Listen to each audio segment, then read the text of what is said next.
আল্লাহ বলেছেন, ইয়া আইয়ুহাল্লাযীনা আমানু লা তুকদ্দিমু বাইনা ইয়াদাইল্লাহি ওয়া রাসূলিহি ওয়াত্তাকুল্লাহ।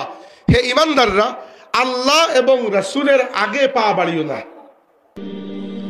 ওয়ালাকাদ ইয়াসসারনাল কুরআনা লিয-যিকরি ফাহাল মিন মুদ্দাকির।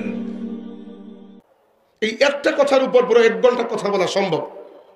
আল্লাহ এবং রাসূলের আগে পা বাড়িও না মানে কি?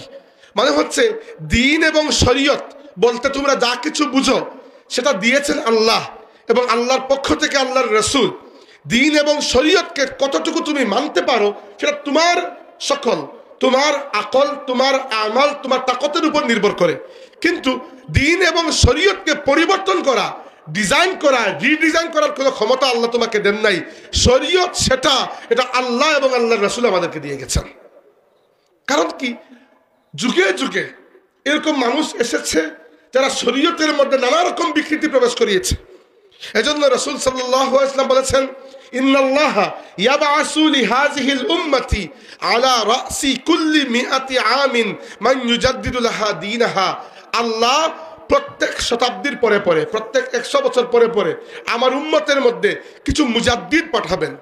মুজাদ্দিদ মানে হচ্ছে সংস্কারক, যারা দ্বীনকে, শরীয়তকে বিগত 100 বছরে মানুষ যেভাবে কলুষিত করেছে, বিকৃত করেছে, এটাকে ঠিকঠাক করে আবার আল্লাহর রাসূলের সুন্নতের উপর ফিরিয়ে নিয়ে আসবে।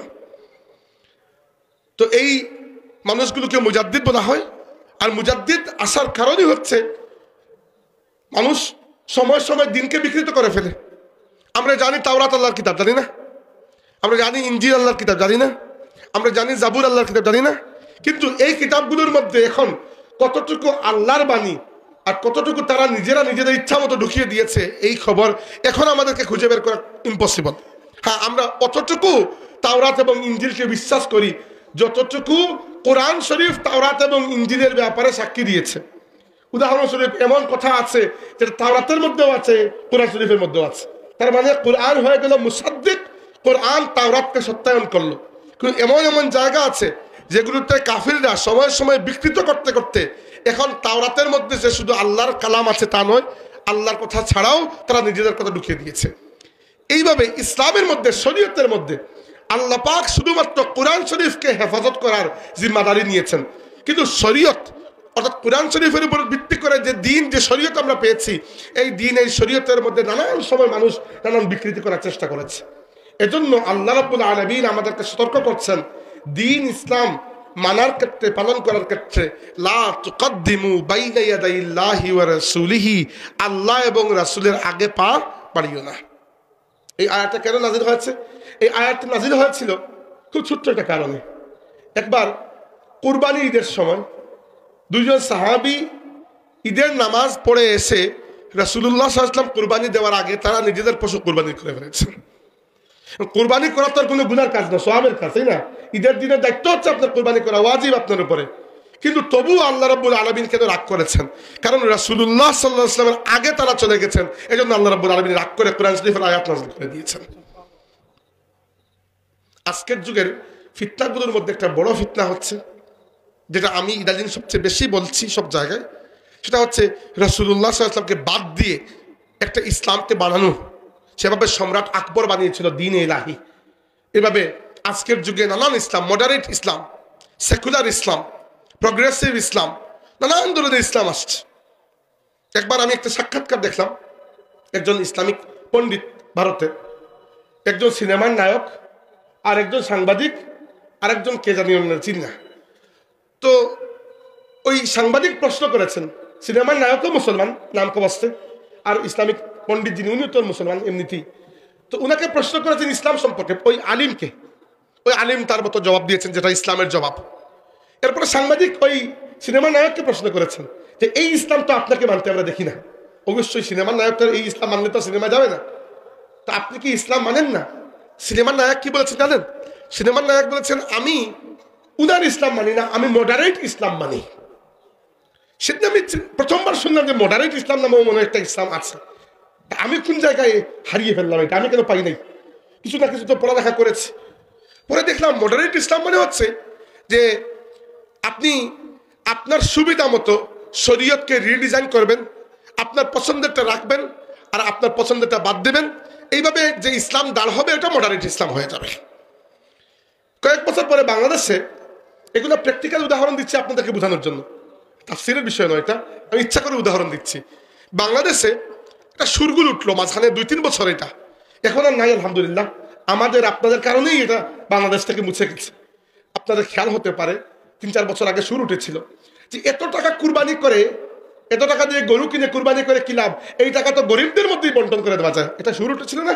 বাংলাদেশের মধ্যে অনেক সেলিব্রিটি কিসিমের মানুষ এরকম সুর তুলেছিলেন যে বন্যার্থদের মধ্যে টাকা বন্টন করে দিলেই তো হবে, অসহায় দরিদ্রদের মুখে খাবার তুলে দিলেই তো হবে, কুরবানি করার দরকার কি? অনেক মানুষ এতে অনেক আকৃষ্ট হয়েছে, বা ভালো কথা বলেছে, হুজুররা খামোখা কুরবানির কথা বলেন, এত কুরবানি দিয়ে কি হবে? আমাকে বলেন, কুরবানি কি হুজুররা বানিয়েছেন নাকি আল্লাহ তাবারক ওয়া তাআলা শরীয়তের বিধান দিয়েছেন? আল্লাহ শরীয়তের বিধান দিয়েছেন। কুরবানি একটা ইবাদত। কুরবানি তো শুধু আপনি খাওয়ার জন্য দিচ্ছেন না, খাওয়ার জন্য তো এর আগের দিনও দিতে পারেন, এর পরের দিনও দিতে পারেন। ইয়াউমুন নাহার, এই দিনটাকে কুরবানির দিন বলা হয় কারণ কুরবানি একটা স্বতন্ত্র ইবাদত। আল্লাহ পাক তার রাসূলকে এই ইবাদত করার নির্দেশ দিয়েছেন, ফাসাল্লি লিরাব্বিকা ওয়ানহার, আপনি আপনার রবের জন্য সালাত আদায় করুন এবং কুরবানি করুন। কুরবানি একটা ইবাদত। ওই যে একটা ইসলামকে দাঁড় করানো হলো যে কুরবানি বাদ দিয়ে, এইভাবে যত সময় যাচ্ছে বাদ দেওয়া হচ্ছে। এই ইসলামকে বলা হচ্ছে মডারেট ইসলাম। এই ইসলামে রাসূলুল্লাহর কোনো অংশীদারিত্ব নাই। কি হলো না তাও? এই ইসলামে আল্লাহর রাসূলের কোনো অংশীদারিত্ব নাই। এই ইসলাম শুধু আল্লাহকে মানি আর বাকি আমি যা বললাম ওইটাই ইসলাম। এভাবে প্রগ্রেসিভ ইসলাম। প্রগ্রেসিভ ইসলাম মানে কি? প্রগ্রেসিভ ইসলাম হচ্ছে যে ইসলাম আল্লাহর নবীর যে ইসলামটা তো পুরানো হয়ে গেছে, আধুনিক যুগের জন্য ইসলামের একটা নতুন ভার্সন তৈরি হয়েছে ইউরোপ আমেরিকায়। ওইটা হচ্ছে প্রগ্রেসিভ ইসলাম। ওই প্রগ্রেসিভ ইসলামে সমকামিতাও বৈধ, ওই প্রগ্রেসিভ ইসলামে সুদও বৈধ, সব বৈধ। এমনকি গত কয়েকদিন আগে দেখলাম আমেরিকায় কোন একটা জায়গায় সমকামী একজন মানুষ মসজিদের ইমাম হয়ে গেছে। চিন্তা করেন, সমকামিতা এত বড় অপরাধ যে কয়েকশো জিনার চাইতে বড় অপরাধ সমকামিতা। এবং সমকামিতা যার মাধ্যমে চালু হয়েছিল সেই সাদুব এবং আম্মুরা, যে দুইটা জাতি, লূত আলাইহিস সালামের উম্মত যারা, এদের প্রতি আল্লাহ কত কঠিন আযাব দিয়েছেন। আর এই সমকামিতাকে ইসলামের নামে বৈধ করা হচ্ছে। একটা বিষয় হচ্ছে আপনি এমনিতেই বলছেন সমকামিতা বৈধ, বুঝলাম, আপনি ঠিক আছে, আপনি তো দলালাম বাড়িদা, কিন্তু আপনি ওটাকে ইসলামের নামে বৈধ করছেন। এর থেকে তো বড় মারাত্মক দলালত আর কিছু হতেই পারে না। এই সবগুলো হয় একমাত্র একটা কারণে, আল্লাহর রাসূলের আগে আমরা পা বাড়িয়ে দিই। ইসলামকে রাসূলুল্লাহ সাল্লাল্লাহু আলাইহি ওয়াসাল্লাম যেভাবে দিয়েছেন আমরা এর থেকে বেশি করতে যাই, আর বেশি করতে গেলে কম করে বসি, কম করতে গেলে বেশি করতে বসি। ইসলাম সেভাবে যেভাবে আল্লাহর রাসূল দিয়ে গেছেন, হ্যাঁ আমার আমলের মধ্যে কমতি থাকতে পারে অবশ্যই, এবং তার জন্য আমি আল্লাহর কাছে ক্ষমা প্রার্থী, কিন্তু আল্লাহর দিনের মধ্যে নতুন কিছু প্রবেশ করানো বা আল্লাহর দিন থেকে নতুন কিছু বাদ দেওয়ার ক্ষমতা দুনিয়ার কোনো মানুষের নাই। মনে রাখবেন এই বিষয়টা। এইটা আজকের যুগের জন্য খুব বড় একটা সতর্কবার্তা আমাদের জন্য হওয়া উচিত। সম্মানিত হাজিরিন, আরেকটা বিষয় এই ব্যাপারে খেয়াল রাখবেন, ইসলামের ঠিকাদারি আলিমদের হাতে দেওয়া হয় না, এই সত্য। অনেকেই বলেন হুজুররা কি ইসলামের ঠিকাদারি নিয়ে নিয়েছেন? না, ঠিকাদারি আমরা নেই নাই, কিন্তু যে কোনো বিষয় সম্পর্কে কথা বলতে গেলে ওই বিদ্যা অর্জন করতে হয় কিনা আমাকে বলেন। আপনি আপনার মাকে ডাক্তারে নিয়ে যাবেন, অপারেশন করাবেন, বড় একটা অপারেশন, দুইজন ডাক্তার পেলেন, একজন সাধারণ এমবিবিএস ডাক্তার যিনি পড়ালেখা করে পাশ করেছেন, আরেকজন আর্জেন্ট ডাক্তার হয়ে গেছেন। তিনি একটা বই কিনে এনেছেন সিলেটের বন্দর বাজার থেকে, ওই বইটা পড়েছেন, এমবিবিএস ডিগ্রি অর্জন করেন নাই, এবং তিনি প্রায় সময় বলেন যে আমি মনে করি এভাবে হওয়া উচিত। আপনিও জানেন যে আপনি আপনার মাকে কোন জায়গায় নিয়ে যাবেন। আপনাকে যদি ওই ডাক্তার যিনি বলেন আমি চাই এভাবে অপারেশন হোক, এই ডাক্তারের কাছে আপনি ফ্রি দিলেও নিয়ে যাবেন না, আপনার মায়ের প্রাণ টাকার চাইতে আপনার কাছে অনেক বেশি দামি। আপনি নিয়ে যাবেন সেই ডাক্তারের কাছে যিনি লেখাপড়া করে পাশ করে ডাক্তার হয়েছেন, কিছু ডাক্তারের সহবত লাভ করেছেন, অন্য ডাক্তারদের তত্ত্বাবধানে ইন্টার্নি করেছেন। তাই আলিমরা যেহেতু মেহনত করে আল্লাহর দিনকে, দিনের ইলমকে হাসিল করেছেন, তাই দিনের ব্যাপারে কথা বলা তো আলিমদের সাজে। অথচ দেখবেন সবচেয়ে মজলুম দুনিয়ার মধ্যে হচ্ছে ইসলাম, কারণ প্রত্যেকেই ইসলাম সম্পর্কে নিজস্ব একটা রায় বানিয়ে নেয়। দেখেন না, যিনি জীবনেও নামাজও পড়েন না তিনি বলবেন যে আমার মতে ফতোয়াটা এরকম হওয়া উচিত, তোমার আমার মত কি? এইটা একটা মহা সমস্যা। আর কথা বললেই আলিমদের দোষ হয়ে যায়। ইসলামের ঠিকাদারি কারো উপর আল্লাহ দেন নাই। আপনি যদি ইসলামের পক্ষে কথা বলতে চান তাহলে প্রথমে এতটুকু তাকওয়া অর্জন করুন যে আপনি যেন বুঝতে পারেন আমি যখন ইসলাম সম্পর্কে কোনো কথা বলছি, রায় দিচ্ছি, তখন আমি যেন আল্লাহর পক্ষ থেকে কথা বলছি। এটা আমার কথা নয়, আল্লামা তকি উসমানী বলেছেন যে আমার আব্বা আমাকে বলেছেন যে কোনো ফতোয়া দেওয়ার সময় মনে রাখবে ফতোয়া দেওয়া মানে আল্লাহর পক্ষ থেকে কথা বলা। এইটার ঝুঁকি যদি নিতে পারো তাহলে ফতোয়া দেবে। কিন্তু প্রত্যেক রাস্তায় চলা লাল্লু পাঞ্জু দেখবেন ইসলাম সম্পর্কে ফতোয়া দিয়ে দিয়েছে। এর সবকিছুর কারণ কি? আমরা হয় আল্লাহর রসুলের মর্যাদাকে কমিয়ে আমাদের পর্যায়ে নিয়ে আসি। আমাদের মধ্যে কেউ কেউ মনে করেন আল্লাহর রসুলের দায়িত্ব ছিল একজন পিয়নের মতো, নাউজুবিল্লাহ সুম্মা নাউজুবিল্লাহ, তার দায়িত্ব ছিল কোরআন শরীফ দিয়ে যাওয়া, দিয়ে গেছেন, আর দায়িত্ব শেষ, তাকে মানার তো দরকার নেই। আর নয়তো আমরা নিজেদেরকে বড় করতে করতে নিয়ে আল্লাহর রসুলের বরাবর পর্যন্ত দাঁড় করিয়ে দিই। রাসূলুল্লাহ বলেছেন যেহেতু আমার বলতে সমস্যা কি? এই সব কুসংস্কারকে, এই সব অনাচারকে, এই সব বিদআতকে আল্লাহ একটা লাইন দিয়ে কেটে দিচ্ছেন, লা তুকদ্দিমু বাইনা ইয়াদাইল্লাহি ওয়া রাসূলিহি। খবরদার আল্লাহ এবং রাসূলের সামনে পা বাড়িও না। যেটা আল্লাহ দিয়েছেন আল্লাহ এবং রাসূলের সামনে কখনো পা বাড়িও না। ওয়াত্তাকুল্লাহ, আল্লাহকে ভয় করো। ইন্নাল্লাহা সামিউন আলিম, নিশ্চয় আল্লাহ সর্বশ্রোতা এবং সর্বজ্ঞানী। পরের আয়াত বলার আগে আয়াতের একটু কনটেক্সট বলতে চাই, শান নুজুল। ইবনে আবি মুলাইকা বলেছেন, সহিহ বুখারী শরীফের হাদিস, যে একদিন এরকম অবস্থা হয়েছিল যে এই উম্মতের সবচেয়ে বড় যে দুই ব্যক্তি, তাদের উপর আল্লাহ এত রাগ করেছিলেন যে তাদের বরবাদ হওয়ার অবস্থা চলে এসেছে। এই উম্মতের সবচেয়ে বড় দুই ব্যক্তি, তাদেরকে এই উম্মতের শাইখাইন বলা হয়, সাইয়্যিদুনা আবু বকর সিদ্দিক রাদিয়াল্লাহু আনহু এবং সাইয়্যিদুনা ওমর ইবনে খাত্তাব রাদিয়াল্লাহু আনহু। ঘটনা হয়েছে কি, একটা কাফেলা এসে আল্লাহ রাসূলের কাছে ইসলাম কবুল করেছে। ইসলাম কবুল করার পরে এই কাফেলার মধ্যে রাসূল সাল্লাল্লাহু আলাইহি ওয়াসাল্লাম একজনকে আমির নিযুক্ত করতে চেয়েছেন। আবু বকর সিদ্দিক রাদিয়াল্লাহু আনহু মতামত দিয়েছেন একজন মানুষের পক্ষে যে উনাকে আমির নিযুক্ত করলে ভালো হবে। উমর ইবনে খাত্তাব রাদিয়াল্লাহু আনহু আরেকজন মানুষের ব্যাপারে বলেছেন যে উনাকে আমির নিযুক্ত করলে ভালো হবে। এই নিয়ে দুইজনের মধ্যে একটা মনোমালিন্য এবং কথা কাটাকাটি শুরু হয়েছে। আল্লাহর রাসূলের সাথে নয়, নাউজুবিল্লাহ, নিজেদের মধ্যে কথা বলতে বলতে কথা হয়ে গেছে উঁচু। আল্লাহ রাব্বুল আলামিন তার নবীর সাহাবীদের ব্যাপারটা লেহাজ করেন নাই, যে আবু বকর এবং ওমর যেহেতু রাসূলুল্লাহ সাল্লাল্লাহু আলাইহি ওয়াসাল্লাম সামনে বসা, আর রাসূলুল্লাহর ইজ্জতের বিষয় এখানে আল্লাহ পাক কোনো গোপনে জানিয়ে দেন নাই, প্রকাশ্যে কোরআন শরীফের আয়াত নাযিল করে দিয়েছেন। বলেছেন, ইয়া আইয়ুহাল্লাযীনা আমানু, হে ঈমানদাররা, লা তারফাউ আসওয়াতাকুম ফাওকা সাওতিন নবী, তোমাদের আওয়াজকে রাসূলুল্লাহর আওয়াজের উপরে উঁচু করবে না, নবীর আওয়াজের উপর আওয়াজ উঁচু করা যাবে না। ওয়ালা তাজহারুনাহু বিল কওলি কাজাহরি বাউদিকুম লিবাউদিন, আর একে অন্যের সাথে যেভাবে জুড়ে জুড়ে কথা বলো, আমার রাসূলের সাথে এভাবে জুড়ে জুড়ে কথা বলা যাবে না। আন তাহবাতা আমালুকুম ওয়া আনতুম লা তাশউরুন, যদি এরকম করো তোমাদের জীবনের সমস্ত আমল বরবাদ হয়ে যাবে, তোমরা উপলব্ধি করতে পারবে না। চিন্তা করতে পারেন আল্লাহর রাসূলের ইজ্জতের ব্যাপারে আল্লাহ তাবারাকা ওয়া তাআলা কতটুকু খেয়াল করেছেন। সামনে তো আর আপনার আমার মতো কেউ নয়, সামনে আবু বকর সিদ্দিক রাদিয়াল্লাহু আনহু, যার ঈমানের মামলা এরকম। আল্লাহর রাসূল বলেছেন, লাউ উযিনা ঈমানু আবু বকরিন ফি ঈমানিল আলামি লারাজাহা, আবু বকরের ঈমানকে যদি এক পাল্লায় তোলা হয় আর বাকি তাম দুনিয়ার মানুষের ঈমানকে এক পাল্লায় তোলা হয়, আবু বকর সিদ্দিকের ঈমানের পাল্লা ভারী হয়ে যাবে। সেই আবু বকর সিদ্দিকের ব্যাপারে আল্লাহ রাব্বুল আলামিন লিহাজ করেন না। কি জন্য? এখানে আল্লাহর রাসূলের বিষয়, যেহেতু আল্লাহর রাসূলের বিষয় চলে আসছে, আল্লাহ রাব্বুল আলামিন রায় দিয়ে দিয়েছেন। এবং এরপর থেকে আনাস ইবনে মালিক রাদিয়াল্লাহু আনহু বলেছেন, আবু বকর এবং ওমর রাদিয়াল্লাহু আনহুমা এত আস্তে কথা বলতেন, রাসূল সাল্লাল্লাহু আলাইহি ওয়াসাল্লাম প্রায় সময় তাদেরকে 2-3 বার জিজ্ঞেস করা লাগতো, কি বলেছো শুনি না, একটু জোরে বলো।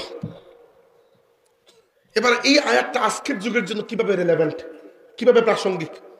আমরা তো আল্লাহর রাসূলের সামনে এখন আর উপস্থিত নাই, রাসূলুল্লাহ সাল্লাল্লাহু আলাইহি ওয়াসাল্লাম আমাদের সামনে উপস্থিত নন। তা কিভাবে? দুইভাবে খেয়াল রাখেন।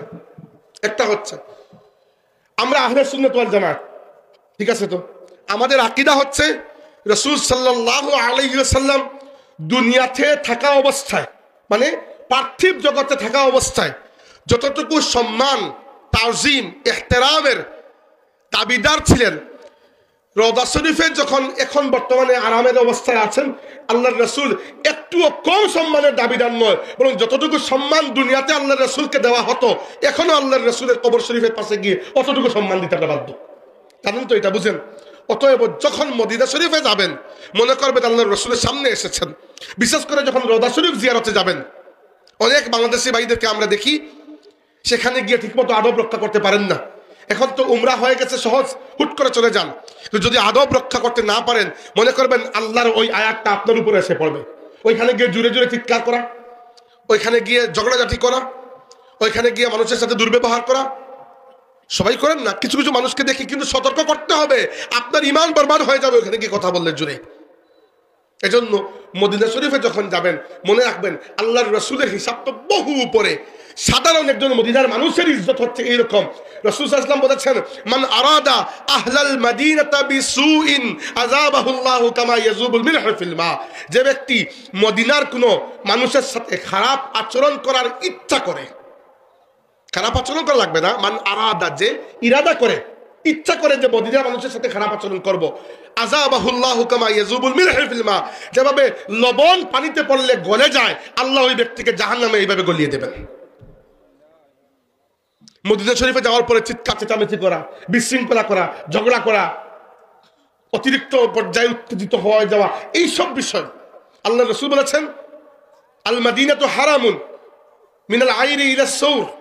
মদিনা আইর পাহাড় থেকে সৌর পাহাড় পর্যন্ত এইটুকু জায়গা হচ্ছে হারাম শরীফ। রাসূল সাল্লাল্লাহু আলাইহি ওয়াসাল্লাম নিজে এটাকে হারাম শরীফ ঘোষণা করেছেন।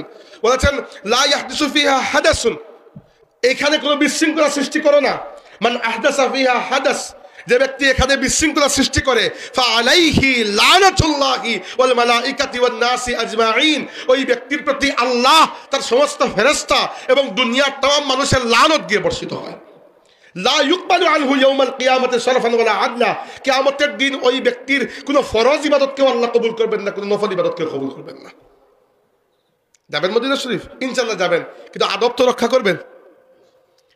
বুঝতে পেরেছেন আমার কথাগুলো? মদিনা শরীফে যাওয়ার পরে একেবারে শিশু বাচ্চার মতো হয়ে যাবেন, উম্মি হয়ে যাবেন, কিচ্ছু জানেন না আপনি, কিচ্ছু বুঝেন না আপনি।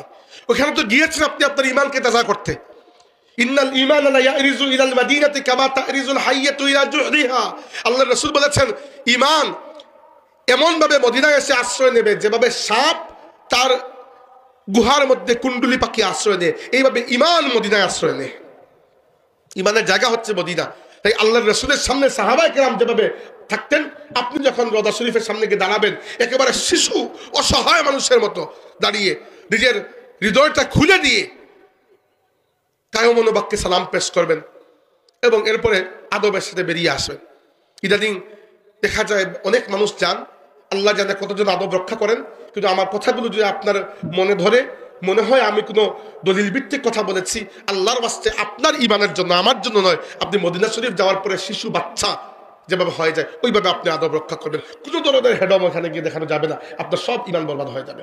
2 নম্বর, এই আয়াত আমরা আরেকটা ভাবে বুঝতে পারি আজকের যুগে রেলেভেন্ট কিভাবে, সেটা হচ্ছে দেখেন, যখন কেউ একজন বলবেন, সেটা কোনো আলিম হোক মাইকে, অথবা কোনো মসজিদের ইমাম সাহেব খুতবার মধ্যে, অথবা আপনার বাড়িতে রাস্তাঘাটে অন্য কোনো আলিম, কোনো জ্ঞানী মানুষ, যে ব্যক্তি রাসূলুল্লাহ সাল্লাল্লাহু আলাইহি ওয়াসাল্লামের রেফারেন্সে আপনাকে কোনো কথা বলবে যে আল্লাহর রাসূল এটা বলেছেন। ধরেন 2 জন মানুষ একটা বিষয় নিয়ে ঝগড়া করছে যে এটা ঠিক না ওটা ঠিক, 3 নম্বর জনে সে বললেন যে আল্লাহর রাসূল এইটা বলেছেন, আপনার কি করা উচিত উম্মত হিসাবে? তখন চুপ করে আল্লাহর রাসূলের কথা মানা উচিত, নাকি বলা উচিত যে রাসূল বললে কি হবে, আমারও এটা মতামত? বলতে পারবেন আপনি? সাথে সাথে ঈমান বরবাদ হয়ে যাবে। তাই একবারের জন্য আপনি চুপ করে যাবেন, পরে ঘরে গিয়ে খুঁজে দেখলেন হাদিসটি সহি কিনা, সহি হইলে মনসুখ না এখনো পর্যন্ত ঠিক আছে, এরপরে ওইটার হুকুম কিরকম, বলে আমাকে এটা সরা কিভাবে করেছে ইত্যাদি, ওইগুলো ঘরের বিষয়। কিন্তু জায়গার মতো যদি আপনি বলেন রাসূল বললে কি হবে, আপনি আর মুসলমান থাকতে পারবেন? আর থাকতে পারবেন। একটা কথা সিম্পল মনে রাখবেন, আল্লাহ তার রাসূলকে এই দিন, এই শরীয়তের মধ্যে এমন অবস্থান দিয়েছেন যেভাবে আমরা আল্লাহ তাবারাকা ওয়া তাআলাকে আল্লাহর সমস্ত সিফতের সাথে মানতে বাধ্য, সেভাবে আল্লাহর রাসূলকেও আল্লাহর রাসূলের তামাম সিফতের সাথে মানতে আমরা বাধ্য। আপনি উদাহরণস্বরূপ আল্লাহর সিফতের সাথে আপনি মানতে বাধ্য।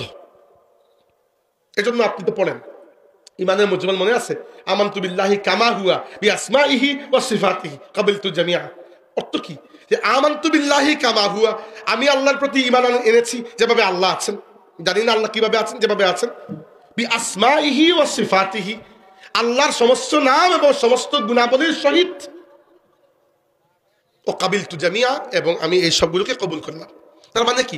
মানে হচ্ছে আপনি আল্লাহকে যেমন আল্লাহ নাম আপনার আল্লাহ মেনেছেন, সেভাবে আল্লাহকে মাবুদ মেনেছেন, সেভাবে আল্লাহকে রিজিক দাতা মেনেছেন, সেভাবে আল্লাহকে সৃষ্টিকর্তা মেনেছেন। এবার আপনি আল্লাহকে সৃষ্টিকর্তা মনে করলেন, রিজিক দাতা মনে করলেন না, আপনি মুমিন থাকতে পারবেন না। একইভাবে রাসূলুল্লাহ সাল্লাল্লাহু আলাইহি ওয়াসাল্লামকে যতগুলো গুণ আল্লাহ দিয়েছেন, প্রত্যেকটা গুণের সাথে আল্লাহ রাসূলকে মানতে হবে। এক ব্যক্তি রাসূল সাল্লাল্লাহু আলাইহি ওয়াসাল্লামের ব্যাপারে আমি বললাম যে জানেন আপনি আমার নবী খুবই সুন্দর ছিলেন। আপনি বললেন জি জি, আমি মেনে নিলাম। আমি বললাম জানেন আমার নবী খুবই সত্যবাদী ছিলেন। আপনি বললেন না, এটা মানতে পারতেছে না। আর হইল, আর পরে যদি আপনি কালিমা পড়ে কালিমা পড়লে লাভ কি আপনারা? আপনি দেখেন এই দুনিয়ার মধ্যে মুসলমানদের জামাত থেকে বের হয়ে যাওয়া সবচেয়ে নিকৃষ্ট দল হচ্ছে কাদিয়ানী সম্প্রদায়। কাদিয়ানীদের ব্যাপারে পুরো উম্মতের ঐক্যমত হচ্ছে এরা কাফির। বাকি অনেক সম্প্রদায় ইসলাম থেকে এদিক ওদিকে সরে গেছে, খারেজি, শিয়া ইত্যাদি, এদের ব্যাপারে বেশিরভাগ উলামায়ে কেরামের ধারণা হচ্ছে, মতামত হচ্ছে এদের মধ্যে বেশিরভাগ হচ্ছে বিদআতি, ফাসিক, আর কেউ কেউ আকীদাগতভাবে একেবারে কুফরিতে চলে গেছে। কিন্তু কাদিয়ানীদের ব্যাপারে কারো কোনো দ্বিমত নাই, পুরো উম্মতের ঐক্যমত এরা কাফির। কিন্তু কাদিয়ানীরা কি জন্য কাফির একবার চিন্তা করে দেখেন। এখানে আমাদের অনেক বড় শিক্ষা রয়েছে। আমি আপনাকে গ্যারান্টি দিয়ে বলছি, কাদিয়ানীরা এবং একবারে মির্জা গোলাম আহমদ কাদিয়ানী দাজ্জাল থেকে শুরু করে আজকের যুগের কাদিয়ানীরা পর্যন্ত সেই কালিমা তাইয়্যিবা পাঠ করে যে কালিমা তাইয়্যিবা আপনি আমি পাঠ করি। আমি নিজে কাদিয়ানীদের ইবাদত খানা দেখেছি জার্মানিতে, উপরে লেখা লা ইলাহা ইল্লাল্লাহু মুহাম্মাদুর রাসূলুল্লাহ। এই কালিমা যদি তারা পাঠ করে তারা কাফির কিভাবে হইল? কাফির তো এতে কোনো সন্দেহ নেই। কিন্তু হাও তারা মুহাম্মদ সাল্লাল্লাহু আলাইহি ওয়াসাল্লামকে কি রাসূল বিশ্বাস করে নাই? করেছে। কিন্তু তারা আল্লাহর রাসূলের হয়তো আমি জানি না বাকি সমস্ত গুণ মেনে নিয়েছে। তিনি যে আল্লাহর রাসূল, এবং আমি জানি না আর কি কি মেনে নিয়েছে। ধরলাম রাসূল সাল্লাল্লাহু আলাইহি ওয়াসাল্লামকে আল্লাহ 100টা গুণ দিয়েছেন, 100টা সিফত রয়েছে। কাদিয়ানীরা ধরলাম 99টা মেনে নিয়েছে, শুধু মানে নাই একটা। কাদিয়ানীরা আমার নবীকে রাসূল মেনেছে, শুধু খাতামান নবীর মানে নাই। এই একটা সিফত অস্বীকার করার জন্য এরা কাফির হয়ে গেছে।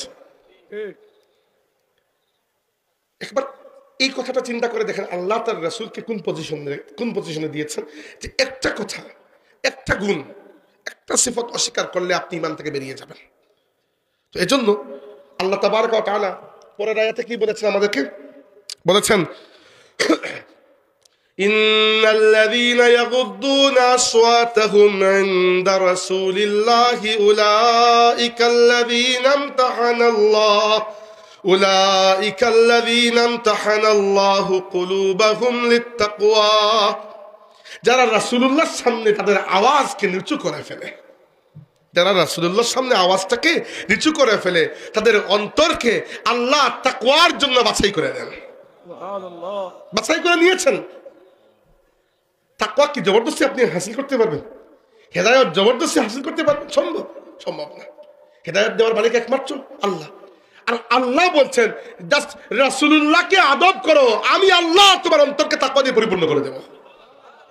আর তাকওয়া অর্জনের জন্য কষ্ট করতেই হবে না। এরপরে বলেছেন আল্লাহ রাব্বুল আলামিন লাহুম মাগফিরাতুন ওয়া আজরুন আযীম, এদের জন্য রয়েছে মাগফিরাত মানে আল্লাহর ক্ষমা, ওয়া আজরুন আযীম এবং বিশাল বড় মহান প্রতিদান আল্লাহর কাছে কিয়ামতের ময়দানে। এরপরে আল্লাহ রাব্বুল আলামিন তার রাসূলের কাছে একদল মানুষের বর্ণনা দিচ্ছেন। বলছেন ইন্নাল্লাযীনা ইউনাদুনাকা মিন ওয়ারাইল হুজুরাতি আকসারুহুম লা ইয়াকিলুন। কি হতো, আল্লাহর রাসূলের সাহাবীদের মধ্যে সবাই তো আর এক বরাবর নয়। সবাই কি এক বরাবর? আল্লাহ বলেছেন ইন্নাল লা ইয়াস্তাউই মিনকুম মান আনফাকা মিন ক্বাবলিল ফাতহি ওয়া কাতাল উলাইকা আযমু দারাজাতাম মিনাল্লাযীনা আনফাকু মিন বা'দু ওয়া কাতালু। যারা মক্কা বিজয়ের আগে ইসলাম কবুল করেছে, আল্লাহর রাহে সম্পদ খরচ করেছে, জিহাদ করেছে তারা, আর যারা মক্কা বিজয়ের পরে ইসলাম কবুল করেছে এরা এক বরাবর নয়। কিন্তু বাকি সাহাবীদের মধ্যে ইন জেনারেল সংস্কৃতি, সভ্যতা, শিক্ষা, কথাবার্তা সবকিছুর দিক থেকেও অনেক বেশ কম ছিল। কোনো সাহাবীর মধ্যে আদব খুব বেশি, সাধারণত সাহাবী সবার মধ্যেই আদব আছে, কারোর মধ্যে অতিরিক্ত বেশি। আর বিশেষ করে বেদুইন যারা পেন্ডু টাইপের, যারা গ্রামে গঞ্জে থাকে, শহরের কালচারের সাথে অভ্যস্ত না, এরা আসলে এত আদবের বিষয়টা বুঝতেন না। তো আল্লাহ রাব্বুল আলামিন দেখলেন যে ওই বেদুইনরা এসে আল্লাহর রসুলের ঘরের বাইরে দাঁড়ায়। আল্লাহ রসুলের ঘরের বাইরে ছোট্ট দেওয়াল আছে, দেওয়ালের পাশে দাঁড়িয়ে কি বলে, জুড়ে জুড়ে ডাক দেয়, ইয়া মুহাম্মদ, ইয়া মুহাম্মদ, উখরুজ উখরুজ, হ্যাঁ মুহাম্মদ বের হো বের হো বের হো। কথা আছে। এখন আল্লাহ রাব্বুল আলামিন তার রসুলকে বলছেন, এটা ইয়া রাসূলুল্লাহ, যারা আপনাকে এইভাবে ডাকে আকসারুহুম লা ইয়াকিলুন, এদের বেশিরভাগের আকল নাই, আসলে আকলওয়ালা কোনো ব্যক্তি এইভাবে আপনাকে ডাকতে পারে না। তো আকলহীন ব্যক্তিরা আল্লাহর রসুলের সাথে এভাবে কথা বলে। আজকের যুগে যদি আপনি শিক্ষিত হয়ে রাসূল সাল্লাল্লাহু আলাইহি ওয়াসাল্লামের শানে এরকম কোনো শব্দ ব্যবহার করেন এটা আল্লাহর রসুলের শানের খেলাফ, তাহলে আপনার শিক্ষার আর কোনো মান থাকলো? আজকের যুগে তো অতি শিক্ষিত মানুষেরাও আল্লাহর রসুলের শানে শব্দ প্রয়োগ করার সময় খেয়াল করেন না, যা ইচ্ছা শব্দ প্রয়োগ করে দেন। কোন শব্দ হয়তো তার ইন কনটেক্সট ঠিক আছে, কিন্তু এই শব্দটাও ব্যবহার করা যাবে না। উদাহরণস্বরূপ সহিহ হাদিস রয়েছে, রাসূল সাল্লাল্লাহু আলাইহি ওয়াসাল্লাম বলেছেন যে প্রত্যেক নবীকে আল্লাহ রাব্বুল আলামিন প্রত্যেক নবীকে দিয়ে মেষ চড়িয়েছেন। এটা আল্লাহর সুন্নত। আল্লাহর সুন্নত বলতে আল্লাহ তার নবীদেরকে দিয়ে এই সুন্নত আদায় করিয়েছেন। কারণ কি? দুইটা কারণ। একটা হচ্ছে মেষ, ভেড়া, বকরি এগুলোর তাসিরের মধ্যে একটা মায়া দয়া থাকে, আর দুই নম্বর হচ্ছে উম্মতকে পরিচালনা করার একটা ট্রেনিং আল্লাহ পাক দিয়ে দিয়েছেন। আচ্ছা, আমাদের নবী সাল্লাল্লাহু আলাইহি ওয়াসাল্লাম মেষ চড়িয়েছেন, নিজে বলেছেন। সাহাবীরা বলে, ইয়া রাসূলুল্লাহ আপনিও চড়িয়েছেন? রাসূল সাল্লাল্লাহু আলাইহি ওয়াসাল্লাম বলে, হ্যাঁ আমিও চড়িয়েছি। আমি কারারিতের বিনিময়ে কুরাইশদের মেষ চড়িয়ে দিয়েছি। কারারিত হচ্ছে ভাঙ্গা পয়সা, ওই যে টাকার নিচে যেটা, পয়সার বিনিময়ে। এই কনটেক্সট আমি জানি, সহিহ হাদিস। তার মানে কি আমরা রাসূল সাল্লাল্লাহু আলাইহি ওয়াসাল্লামকে রাহাল বলতে পারবো? আল্লাহ রাব্বুল আলামিন নিষেধ করেন নাই, ইয়া আইয়ুহাল্লাযীনা আমানু লা তাকুলু রাঈনা ওয়া কুলু যুরনা ওয়াসমাউ।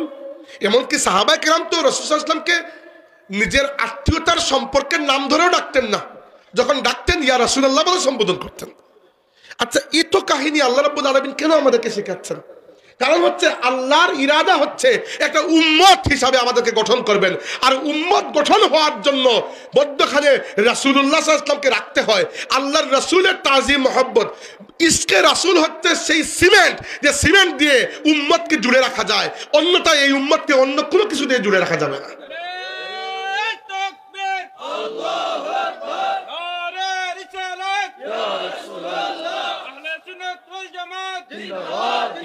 আমি আপনাকে প্রমাণ দিয়ে দেখাচ্ছি। এই উম্মতের মধ্যে নানা ভাগ বাটোয়ারা, এবং আমরা করি না এটা, কিন্তু জানি আছে। এটা রাসূল সাল্লাল্লাহু আলাইহি ওয়াসাল্লাম বলেছেন এই উম্মতের মধ্যে ৭৩টা ফিরকা হয়ে যাবে, ৭২টা জাহান্নামীর মধ্যে একটা জান্নাতে। এরা কারা? মা আনা আলাইহি ওয়া আসহাবিহি, আল্লাহর রাসূল এবং সাহাবায়ে কেরাম যে পথে আছেন ওই পথে যারা চলবে এরা জান্নাতি। মানলাম, বুঝলাম। এই যে ফিরকা নাজিয়া যারা জান্নাতি, এদেরকে সাহাবায়ে কেরাম নাম দিয়েছেন আহলুস সুন্নাহ ওয়াল জামাআহ।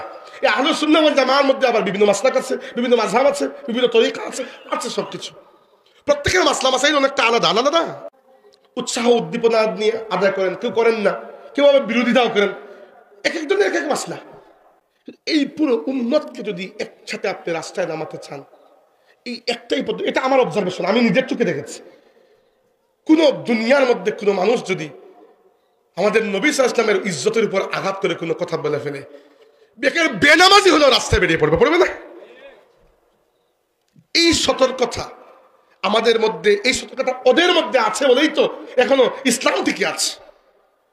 এই বাংলাদেশ থেকে বারবার তো ইসলামী তাহজিব তামাদ্দুনকে সরানোর পায়তারা করা হয়েছে, হয় না? এটা আমাদের পার্শ্ববর্তী হিন্দুত্ববাদী রাষ্ট্রের একটা প্রকাশ্য তাসাল্লুত আমাদের উপরে, সাংস্কৃতিক একটা আগ্রাসন আমাদের উপরে, আমাদের শিক্ষা ব্যবস্থার রন্ধে রন্ধে ঢুকানো হয়েছিল, হয় না এগুলা? কিন্তু প্রত্যেকটা মাসলায় প্রত্যেকে একমত হয়ে রাস্তায় নামে নাই। কিন্তু যেখানে রাসূল সাল্লাল্লাহু আলাইহি ওয়াসাল্লামের ইজ্জতের প্রশ্ন চলে এসেছে, সেটা ফ্রান্স করুক আর বাংলাদেশের কোনো জানোয়ার করুক, প্রত্যেকটা দল গোত্র নির্বিশেষে আল্লাহর রাসূলের ইজ্জতের জন্য মাঠে নেমে গেছে। এর কারণ কি? আল্লাহ এরকম উম্মত গঠন করেছেন। এই জন্য আমার উস্তাদ বলেছেন রাসূল সাল্লাল্লাহু আলাইহি ওয়াসাল্লাম হচ্ছেন মারকাজে মিল্লাত হচ্ছে আমরা, মানে জাতি, আর আল্লাহর রাসূল হচ্ছেন আমাদের কেন্দ্র। রাসূলুল্লাহকে ঘিরে এই উম্মত আবর্তিত হয়। আল্লাহর রাসূলকে সরিয়ে নেন, মানে ফিজিক্যালি নয়, আল্লাহর রাসূলের ইজ্জত ও মহব্বতকে সরিয়ে নেন মধ্যখান থেকে, এই উম্মত একেবারে ব্যাঙের টুকরা টুকরা হয়ে বালির মতো দোষে পড়বে। এজন্য আমরা এই ক্ষেত্রে সর্বদা সজাগ। আর আমরা যারা ফুলতুলি সিলসিলার অনুসারী, আমরা তো একটু বেশি সজাগ থাকা উচিত, উচিত না? কারণ ফুলতুলি সাহেব রহমতুল্লাহ আলাইহি তো জীবনের সবচেয়ে বড় কাজ যেটা কোরআন শরীফের খেদমতের পাশাপাশি তার সবচেয়ে বড় আরেকটা কাজ যেটা, সেটা হচ্ছে রাসূল সাল্লাল্লাহু আলাইহি ওয়াসাল্লামের ইজ্জত আজমতের ব্যাপারে তার মতো শক্ত পাহারাদার মানুষ এই জমিনে কম দেখা গেছে। আজকে মাঝে মধ্যে যখন এরকম কোনো পরিস্থিতি আসে যে রাসূল সাল্লাল্লাহু আলাইহি ওয়াসাল্লামের ইজ্জতের উপর কেউ আঘাত করেছে, এরপরও দেশ নীরব, তখন আমার খুব মনে হয় আমার দাদার কথা যে ফুলতুলি সাহেব থাকলে বিষয়টা ভিন্ন হতে পারত। হ্যাঁ, এরকম সাধারণত হয় না, প্রতিবাদ করা হয়, সবাই করে। রিসেন্টলি এক জায়গায় দেখলাম, আমি এখনো খুঁজে পাই না এরকম, যে বাংলাদেশের কোনো একজন তথাকথিত কবি রাসূল সাল্লাল্লাহু আলাইহি ওয়াসাল্লামের শানে গুস্তাখি করেছে। যদিও এটা এত বড় হয় না, মনে হয় পুলিশ গ্রেফতারও করেছে বা কিছু একটা, কিন্তু এই যে ভয়টা তাদের মধ্যে কাজ করে যে আমরা আল্লাহর রাসূলের শানে কিছু বলে যেতে পারবো না, মুসলমানরা গোলা টিপে ধরবে।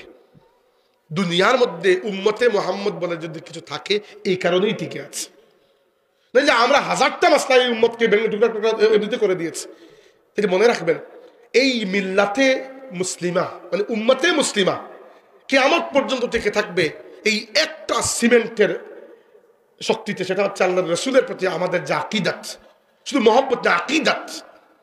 এটা শুধু মায়া নয়, এটা একটা ভক্তি, শ্রদ্ধা, এটা ঈমানের সম্পর্ক। আমরা আমাদের নবীকে আমাদের প্রাণের চাইতে বেশি ভালোবাসি, এটা সবাই জানে। হ্যাঁ, কিন্তু আমরা আমাদের নবীর শিক্ষাকে পেছনে ফেলে আসিনি। খ্রিস্টানরা তাদের নবীকে মহব্বত করতে করতে আল্লাহর পুত্র বানিয়ে দিয়েছে। আমরা কি আমাদের নবীকে এর থেকে কম মহব্বত করি নাকি? কিন্তু আমরা কি আমাদের নবীর ব্যাপারে এরকম কোনো কথা কখনো বলেছি? আমাদের নবী সাল্লাল্লাহু আলাইহি ওয়াসাল্লাম মেরাজের রাতে আল্লাহ তাবারাকা ওয়া তাআলা তাকে নিয়ে গেছেন ঊর্ধ্ব আকাশে। ঊর্ধ্ব থেকে ঊর্ধ্বে, কতটুকু ঊর্ধ্বে তো আমরা জানিও তো না। সেই উড়তে যাওয়ার পরেও তো আল্লাহর রাসূল নাউজুবিল্লাহ আল্লাহর পুত্র বা আল্লাহর অংশ হন নাই, তিনি আল্লাহর বান্দা ছিলেন, আল্লাহর বান্দাই আছেন। আমরা এখনো পড়ি ওয়া আশহাদু আন্না মুহাম্মাদান আবদুহু ওয়া রাসূলুহু। আমরা আমাদের নবীর শিক্ষাকে ঠিকই রেখেছি। অপরদিকে এই পুরো উম্মতের মহব্বত চিন্তা করুন। এই উম্মত একবার জেনেছিল যে রাসূলুল্লাহ সাল্লাল্লাহু আলাইহি ওয়াসাল্লাম খেজুর দিয়ে ইফতার করেন, খেজুর দিয়ে আল্লাহর রাসূল ইফতার করেন, খেজুর দিয়ে আল্লাহর রাসূল ইফতার করেন। এটা তো বড় স্বাভাবিক বিষয় আল্লাহর নবীর জন্য, কারণ আরব তো হচ্ছে খেজুরের জায়গা, তাই না? এখন খেজুর দিয়ে ইফতার করা দিয়ে যদি এটা আমরা মিন করতাম যে মিঠা কিছু দিয়ে ইফতার করতে হয়, তা আপনি তো চলতো মিষ্টি দিয়ে করতে পারতেন, তাই না? খেজুরটা বাংলাদেশে নর্মালি তো হয় না। ইউরোপের মানুষ কেন খেজুর কিনবে? তারা তো হয়তো অন্য কিছু দিয়ে ইফতার করতে পারত, কিন্তু না। দেখবেন এই পৃথিবীতে 200 কোটি মুসলমান একবার শুনেছে নবী খেজুর দিয়ে ইফতার করেছেন, পুরো 200 কোটি মুসলমান খেজুর দিয়ে ইফতার করে।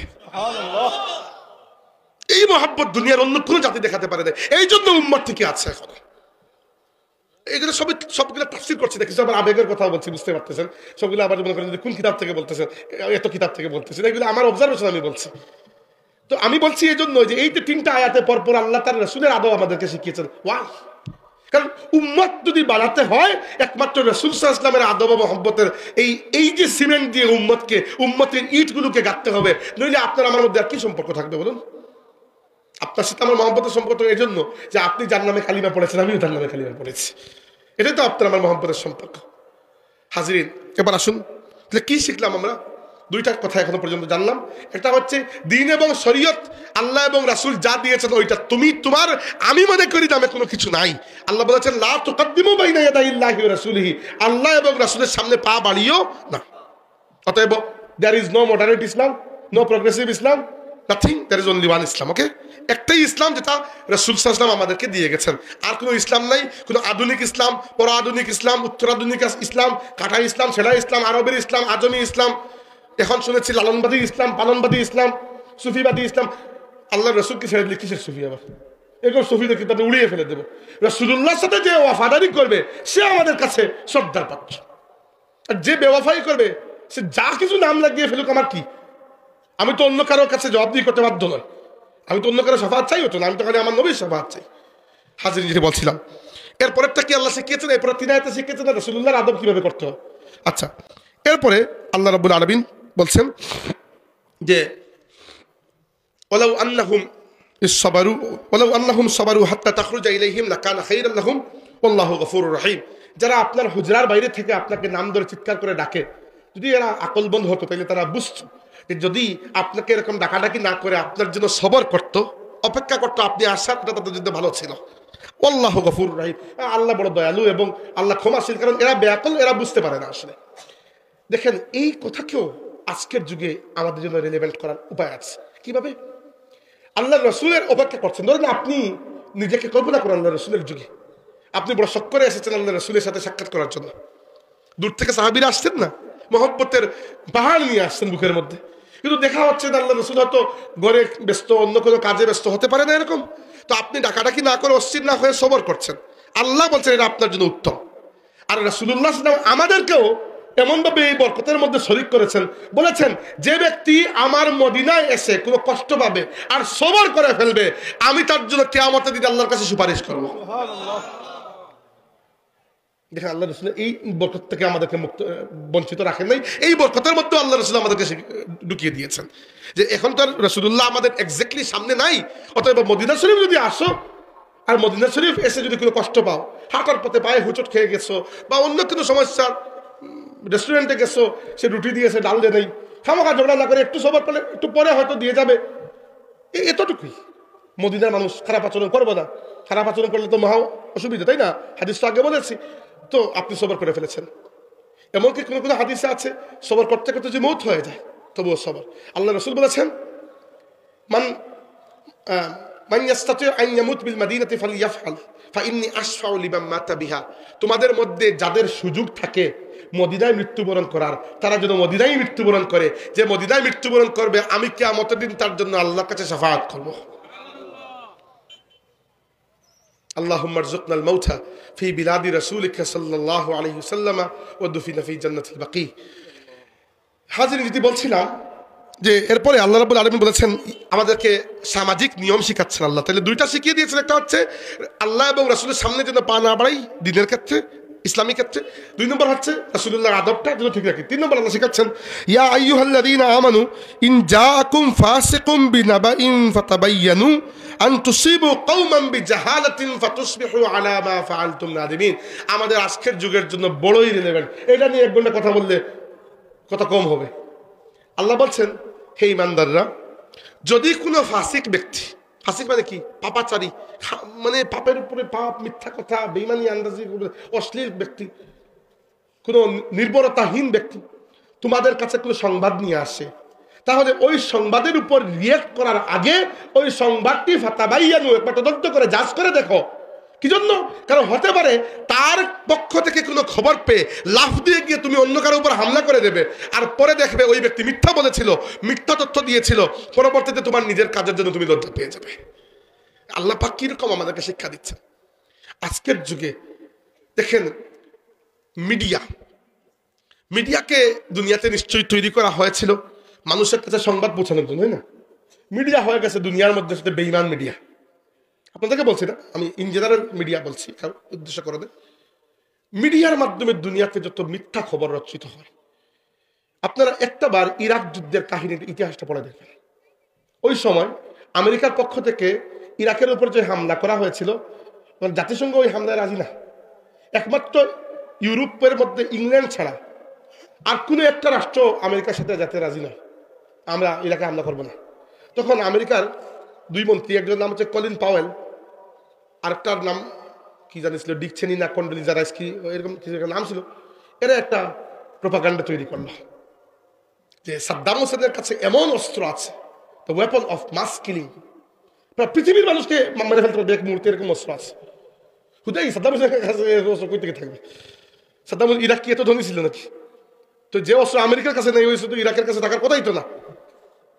আচ্ছা, ওই সময়ে যে মিডিয়াগুলো ওই জায়গায় রোল প্লে করেছিল, বিবিসি, সিএনএন, এরা দুনিয়াকে বারবার মানে লাফিয়ে লাফিয়ে বুঝিয়েছে আসলেই সাদ্দামের কাছে এরকম কিছু একটা আছে। এভাবে বারবার বলতে বলতে একটা মিথ্যা যদি প্রত্যেক দিন আপনার কানের কাছে বারবার বলা হয়, এক সময় আপনিও তো বলবেন যে না, মনে হয় কিছু না কিছু রাইট। এটাই এই কাজ করেছে মিডিয়া। পরবর্তীতে 11 বছর ইরাকে যুদ্ধ হয়েছে। বারাক ওবামার সময় যখন যুদ্ধ শেষ হয়েছে, তখন দেখা গেছে যে মোট 5 লক্ষ না কত মানুষ তারা মেরেছে। এর মধ্যে মাত্র 1 লক্ষ মানুষ মনে হয় সামরিক, বাকি সবাই বেসামরিক। আর জিজ্ঞাসা করা হয়েছিল যে অস্ত্র সাদ্দাম হোসেনের কাছে আছে, অস্ত্র খুঁজে পেয়েছ? তো আমেরিকার প্রেসিডেন্ট বলেছেন না, খুঁজে পাই নাই, তত্ত্বটি ভুল ছিল, sorry. This is the power of media and this is the misuse of media.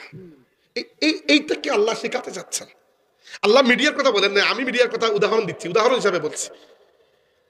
5 লক্ষ মানুষ মারার পরে আপনি বললেন তথ্যটা ভুল ছিল। মানে দুনিয়ার কোন আদালতে আপনাকে শাস্তি দিলে এরপরে শাস্তিটা পরিপূর্ণ হবে? আমাকে বলেন। সম্ভব? দুনিয়াতে শাস্তি হতে পারে, ইনসাফ হওয়া সম্ভব নয়। ইনসাফ তখন হবে যখন আল্লাহ জাহান্নামে আপনাকে ঢুকাবেন, চামড়া জ্বলবে, চর্বি গলে গলে পড়বে, কিন্তু মৃত্যু আসবে না। মৃত্যু তো একবারই আসবে। এরপরে আল্লাহ আবার নতুন চামড়া লাগিয়ে আবার ঢুকাবেন, আবার বের করবেন, আবার ঢুকাবেন, এরপরে গিয়ে যদি শাস্তি সম্পন্ন হয়। তো এই হচ্ছে দুনিয়ার অবস্থা।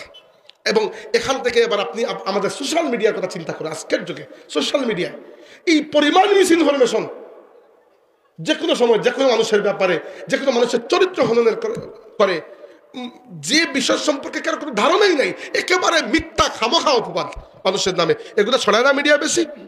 আপনি একটা ভালো কথা লিখে দেখেন, মানুষ দেখবেই না। কারো কারো অ্যাকাউন্ট একটু পপুলার, নামেই মানুষ দেখে ফেলে, একটু, সবার তো এরকম অবস্থা না। কিন্তু আপনি এখানে একটা মানুষকে ডিফেম করে, ক্যারেক্টার অ্যাসোসিয়েশন করে কিছু একটা দিয়ে দেখেন, সম্পূর্ণ বাজার দেখবেন মানুষ ওটা খাবে। অথচ আল্লাহর রাসূল সাল্লাল্লাহু আলাইহি ওয়াসাল্লাম আমাদেরকে কত কঠিনভাবে নিষেধ করেছেন।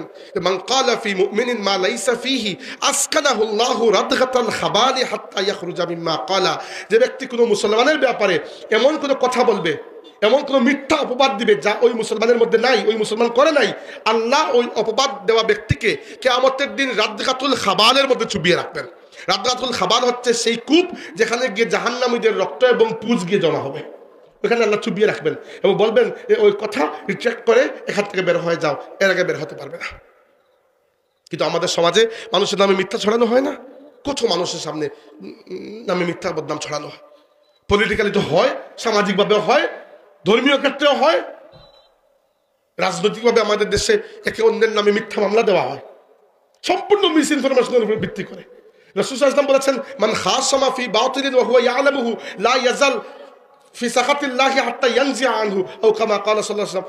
বলেছেন, যে ব্যক্তি জেনে শুনে কারো উপর মিথ্যা মামলা দেয়, ওই মামলাটি প্রত্যাহার করার আগ পর্যন্ত ওই ব্যক্তিকে আল্লাহর রাগ, আল্লাহর গজব ওই ব্যক্তিকে আষ্টে পৃষ্ঠে জড়িয়ে রাখে। নাউযুবিল্লাহ। তো ওই ব্যক্তি মিথ্যা মামলাটি প্রত্যাহার করার আগ পর্যন্ত যদি মারা যায়, এরপরে কবরের সওয়াল জবাব কি আর সওয়াল জবাব না হইলেই কি, আপনি আল্লাহর রাগের ভেতরে মারা গেছেন, এরকম ডিরেক্ট জাহান্নাম আর কি। কিন্তু আমাদের সমাজে কি মিথ্যা মামলা দেওয়া হয় না? এই মিথ্যা মামলায় মিথ্যা সাক্ষী দেওয়া হয় না, সাক্ষী উপস্থিত করা হয় না? কবিরা গুনার মধ্যে একটা গুনাহ হচ্ছে মিথ্যা সাক্ষী দেওয়া। কবিরা গুনার মধ্যে সূরা ফুরকানের মধ্যে আল্লাহ পাক মানে তার প্রিয় বান্দাদের যে গুণ বয়ান করেছেন, এর মধ্যে একটা গুণ হয়েছে এরা মিথ্যা সাক্ষী দেয় না। কিন্তু আমাদের সমাজে চলে এই যে বিষয়গুলো। সমাজকে ঠিক করতে হলে মিথ্যাচার, মিথ্যা অপবাদ, মিথ্যা মামলা, এগুলোকে আমাদের সম্পূর্ণভাবে পরিহার করতে হবে। এছাড়া সমাজকে ঠিক করার কোনো উপায় নেই। বাজারে এসে বিনিয়ে মানুষের নামে বদনাম করা, ফেসবুকে মানুষের ক্যারেক্টার অ্যাসাসিনেশন করা, কোনো জায়গায় আরেকজনের ঠুটে ওঠার জন্য অন্য এক ভাইয়ের ব্যাপারে গিয়ে বদনাম করা, এই বিষয়গুলো সাহাবা কেরাম এমন ভাবে নিজের জীবন থেকে সরিয়ে দিয়েছেন। সুবহানাল্লাহ। একটা শুধু ছোট্ট ঘটনা বলি, আমি বেশি লম্বা করে ফেলছি, বেশি লম্বা করবো 10 মিনিট। ব্যাপারটা ক্ষুধাও লাগছে, এটা কথা 4টা বাজ করে ফেলছে, আর কত করবো। এটা বলছিলাম যে তাবুকের যুদ্ধে যাওয়ার সময় সাহাবা কেরাম পথ চলছেন। এখন আল্লাহ রসুলের অভ্যাস ছিল রাতে যতটুকু সম্ভব যাওয়া যায়, কারণ দিনের বেলা মরুভূমিতে তীব্র গরম থাকে, তাই দিনের একটু তারা রেস্ট করেন। তো যখন রাতের বেলা পথ চলে একটা জায়গায় পৌঁছেছেন, ফজরের নামাজ শেষ করে আল্লাহ রসুল বললেন যে চলো আমরা আর একটু চলি, সূর্য উঠার পরে আমরা রেস্ট নেবো। একটু সূর্য উঠে না, এখন আমরা একটু চলি। তো চলছেন, ওই সময় দেখা গেল আল্লাহ রসুল সাল্লাল্লাহু আলাইহি ওয়াসাল্লামের এই যে উট একেবারে একা একটা জায়গায় চলছে, 30,000-এর মতো সাহাবা যে যার ইয়ের উপরে, উটের উপরে ঘুমাচ্ছেন। মানে তন্দ্রা, ওই সময় তো ঘুমের টাইম, একটু তন্দ্রা চলে আসছে। আর যেই মাত্র উট বুঝতে পেরেছে যে আমার উপরে সবারই ঘুমাচ্ছে, উট রাস্তা ছেড়ে খাবারের সন্ধানের অন্যদিকে চলে গেছে। উটকে যতক্ষণ আপনি লাইনে রাখবেন, উট লাইনে রাখবেন, সে খাবারের সন্ধান চলে যাবে। একমাত্র একজন সাহাবী মুআজ ইবনে জাবাল রাদিয়াল্লাহু, তিনি বলেছেন আমি আল্লাহর রাসূল সাল্লাল্লাহু আলাইহি ওয়াসাল্লামের উটকে একেবারে ফলো করে একেবারে উটের সাথে লেগে লেগে আমি চলছি, আমার উট। এক সময় গিয়ে রাসূল সাল্লাল্লাহু আলাইহি ওয়াসাল্লামের উট এটা হুচট খেয়ে গেল। যেই মাত্র আল্লাহ রসুলের উট হুচট খেলো, উটটি মানে একটু সৎবিত ফিরে পেলো, আর সাথে সাথে আমার উটও একটু উত্তেজিত হয়ে গেলো। একটা উটকে দেখে আরেকটাই উট রাসূল সাল্লাল্লাহু আলাইহি ওয়াসাল্লামের হাউদার চেয়ে উপরে নড়ে উঠলো। আল্লাহ রাসূল একটু পেছনে চাইলেন, মানে মাথা নিচের দিকে দিয়ে একটু, আল্লাহ রাসূলও একটু তন্দ্রা মতো হয়েছিল, ঘুমাচ্ছিলেন, চাইলেন, চেয়ে জিজ্ঞেস করলেন এখানে কে? আমি বললাম আমি মুআজ ইবনে জাবাল। বললেন ইয়া মুআজ, তিনি বললেন লাব্বাইকা ওয়া সা'দাইকা ইয়া রাসূলুল্লাহ। বললেন উদনু, পাশে আসো। তিনি বললেন আমি পাশে আসলাম। বললেন না আরো পাশে আসো। যেতে যেতে এমন অবস্থা একেবারে আল্লাহ রাসূলের নিকটে চলে গেলাম। যাওয়ার পরে রাসূলুল্লাহ বললেন আমি তো বড় অবাক হয়েছি যে মানুষ তো একেবারে দেখি বেগুর হয়ে ঘুমাচ্ছে আর উটগুলো অন্যদিকে চলে গেছে, কেউ এরকম নাই, আমি তো কল্পনা করি নাই যে এরকম একটা অবস্থা। দেখেন ওই সময় আমি বলছি এই ঘটনা কি জন্য, আমার একটা এখানে একটা পিন পয়েন্ট আছে, সেটা হচ্ছে ওই সময় মুআজ ইবনে জাবাল রাদিয়াল্লাহু আনহু সুযোগ ছিল, ইয়া রাসূলুল্লাহ আমি ছাড়া আপনার কেউ খেয়াল রাখে না, বলতে পারতেন, লেখা ছিলেন, এবং এইরকম পরিস্থিতিও তো ছিল। যদি বোনাস পয়েন্ট নিতে চাইতেন বলতে পারতেন না তিনি যে একবার দেখেন একবার তো আমি আছি, বাকি কারো খবর নেই। কিন্তু মুআজ রাদিয়াল্লাহু আনহু ওই জায়গায় তার আসল সাহাবী হওয়ার পরিচয় দিয়েছেন, বলছেন ইয়া রাসূলুল্লাহ আসলে মানুষের দোষ নাই, মানুষ সারা রাত চলেছে, ক্লান্ত হয়ে একটু ঘুমিয়েছে আর উটগুলো খাবারের লোভে এদিকে ওদিকে সরে পড়েছে। রাসূল সাল্লাল্লাহু আলাইহি ওয়াসাল্লাম ওই জায়গায় নিজেকে সুপারম্যান বলেন নাই যে না ঠিক আছে তারা কেন ঘুমালো, আমি তো ঘুমাই নেই। আল্লাহ রাসূল সাহাবীদের লজ্জাকে ঢেকে দেওয়ার জন্য বলেছেন সমস্যা না, আমি নিজেও তো ঘুমাচ্ছি না। এটা আল্লাহ রাসূলের মুরুদ, বুঝলেন, সমস্যা আমি নিজেও ঘুমাচ্ছিলাম। তখন মুআজ বলে ইয়া রাসূলুল্লাহ আমি আপনাকে একটা প্রশ্ন করতে চাই। এই বলে একটা দুটো প্রশ্ন করেছেন ওই সময় একাপে। প্রশ্ন উদ্দেশ্য না, উদ্দেশ্য হচ্ছে দেখেন যে মুহূর্তে সবচেয়ে বেশি, মানে উদাহরণ দিচ্ছি, একটা দল, একটা সংগঠন, ওই সংগঠনের প্রেসিডেন্ট তিনি একটা এমন অরক্ষিত অবস্থানে যেখানে তার সুরক্ষা দানকারী আপনি ছাড়া আর কেউ নেই, আপনি দলের সদস্য, ওই সময় যদি তিনি জিজ্ঞেস করে আপনাকে শুধু তুমি আছো আমার সাথে আর কেউ নাই, তখন তো এটা সুবর্ণ সুযোগ সবাইকে পাস করে পরেরবার সহসভাপতি হওয়া। দেখেন আমি ছাড়া তো আপনারা কোনো সাহারা নাই। মুআজ ইবনে জাবাল রাদিয়াল্লাহু আনহু লিটারালি ওই পজিশনে ছিলেন, তিনি বলতে পারতেন ইয়া রাসূলুল্লাহ আমি আপনার কত খেয়াল রাখি আর কেউ রাখে না। তিনি তার সততার পরিচয় দিয়েছেন, একটা বিন্দু মিথ্যা কথা বলেন নাই, যতটুকু সত্য বলেছেন অতটুকু। আর আল্লাহ রাব্বুল আলামিন তার এই সততাকে এমনভাবে কবুল করেছেন, আল্লাহর রাসূল সাল্লাল্লাহু আলাইহি ওয়াসাল্লাম বলেছেন কিয়ামতের ময়দানে সবাই যার যার ইমামদের পেছনে যাবে। ইমাম বলতে ওই গ্রুপের যে বড় ইমাম আর আলিম উলামা যারা আছেন তারা মুআজ ইবনে জাবালের নেতৃত্বে জান্নাতে গিয়ে প্রবেশ করবে। সম্মানিত হাজিরিন, আমি আর এই আয়াতই শেষ করছি, একটা আয়াত শেষ করছি। আল্লাহ রাব্বুল আলামিন পরের আয়াতে বলেছেন, এই আয়াতটা তো বুঝতে পেরেছেন যে কোনো মানুষ খবর নিয়ে যদি আসে, হঠাৎ করে ফেসবুকে দেখেন একটা খবর, হুট করে লাফ দিবেন না, হুট করে রিঅ্যাকশন দেবেন, আল্লাহর ওয়াস্তে এটাকে তদন্ত করবেন। এটা আজকের সমাজের জন্য সবচেয়ে জরুরি একটা বিষয়। এর লাস্টের আয়াতগুলো শেষ করছি। আল্লাহ বলেছেন ওয়ালামু আন্না ফীকুম রাসূলুল্লাহ লাউ ইউতিউকুম ফী কাসীরিন মিনাল আমরি লাআনিতুম ওয়ালাকিন্নাল্লাহা হাব্বাবা ইলাইকুমুল ঈমানা ওয়া যায়্যানাহু ফী কুলুবিকুম ওয়া কাররাহা ইলাইকুমুল কুফরা ওয়াল ফুসুকা ওয়াল ইসয়ান উলাইকা হুমুর রাশিদুন। লম্বা আয়াত। আল্লাহ বলেছেন সাহাবীদেরকে তোমরা জেনে রাখো তোমাদের মধ্যে যিনি আছেন তিনি হচ্ছেন আল্লাহর রাসূল, তোমাদের মতো কেউ নয়, তিনি আল্লাহর রাসূল। লাউ ইউতিউকুম ফী কাসীরিন মিনাল আমরি, তোমরা যদি বেশিরভাগ জায়গায় তার কথা না মেনে তোমাদের কথা তাকে মানাতে যাও, লাআনিতুম তোমরা বরবাদ হয়ে যাবে। উদ্দেশ্য কি? উদ্দেশ্য হচ্ছে রাসূলুল্লাহ যখন কোনো কথা বলেন তখন চুপ করে এটা মেনে নিও। ওয়ালাকিন্নাল্লাহা হাব্বাবা ইলাইকুমুল ঈমান, ওদিকে আল্লাহ রাব্বুল আলামিন তোমাদের জন্য, হে নবীর সাহাবীরা, তোমাদের জন্য ঈমানকে তোমাদের মহব্বতের বিষয় বানিয়ে দিয়েছেন। ওয়া যায়্যানাহু ফী কুলুবিকুম, ঈমানকে তোমাদের অন্তরের সৌন্দর্য বানিয়ে দিয়েছেন, ঈমানকে তোমাদের অন্তরকে সুন্দর করেছেন। ওয়া কাররাহা ইলাইকুমুল কুফরা ওয়াল ফুসুকা ওয়াল ইসয়ান, কুফরি করা, পাপাচারী করা এবং আল্লাহর নাফরমানি, আল্লাহর বিরোধী কাজ করাকে আল্লাহ তোমাদের জন্য নফরতের বিষয়, অপছন্দের বিষয় বানিয়ে দিয়েছেন। উলাইকা হুমুর রাশিদুন, আর যাদের এই অবস্থা এরাই হচ্ছে সুপথপ্রাপ্ত। এখানে কি বলা হয়েছে? এক কথা, এখানে আল্লাহ তার রাসূলের সাহাবীদের শান মান বয়ান করেছেন। সাহাবায়ে কেরাম সেই জামাত, এই জামাতের বুনিয়াদ আল্লাহর রাসূলের হাতে করে দেওয়া হয়েছে। সাহাবায়ে কেরাম সেই জামাত, এদের অন্তর ঈমানে পরিপূর্ণ, নূরে পরিপূর্ণ, তাদের জন্য আল্লাহ ঈমানকে এবং আল্লাহ ঈমানের জন্য তাদেরকে পছন্দ করে নিয়েছেন। যারা ঈমান কবুল করার পরে কুফরিতে ফিরে যাওয়াকে এমনভাবে অপছন্দ করেছেন যেভাবে আগুনে মানুষ নিক্ষিপ্ত হওয়াকে অপছন্দ করে।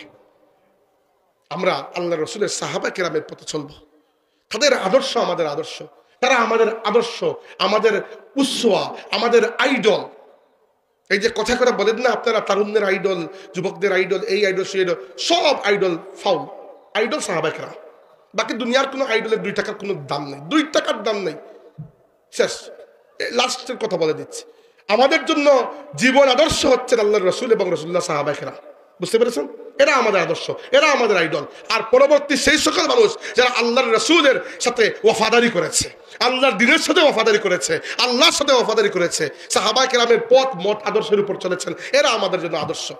আজকের যুগের কেউ আমাদের জন্য আদর্শ হতে পারেন না। কারণ কি? কারণ আপনি একজনকে আদর্শ মনে করলেন, দেখলেন মৃত্যুর আগে ওই ব্যক্তির অবস্থা এমন টেরা হয়ে গেছে, ব্যক্তি গুমরা হয়ে গেছে, হইতে তো পারে, আল্লাহ মাফ করুক। তো দেখা যাবে আপনিও আইডল তো গেছে গেছে লোকে, আপনি চলে গেছেন। অসুবিধা না? এটা মহা অসুবিধা। তো এই জন্য যারা ইমান নিয়ে দুনিয়া থেকে বিদায় নিয়েছে, যাদের ইমানের উপর আল্লাহ সার্টিফিকেট দিয়েছেন রাদিয়াল্লাহু আনহুম ওয়া রাদু আনহু, এরা আমাদের আইডল, এরা আমাদের আদর্শ। আল্লাহ রাব্বুল আলামিন সাহাবায়ে কেরামের এই আকীদা, আদর্শ, মত, পথ, বিশ্বাস, এই মতাদর্শের উপরে এই জামাতের অনুসারী হিসাবে আমাদেরকে কবুল করুন। আমরা বলি আমিন। আকুলু কওলি হাযা ওয়া আস্তাগফিরুল্লাহ লি ওয়া লাকুম ওয়া লিসাইরিল মুসলিমিন ফাস্তাগফিরুহু ইন্নাহু হুয়াল গফুরুর রহিম।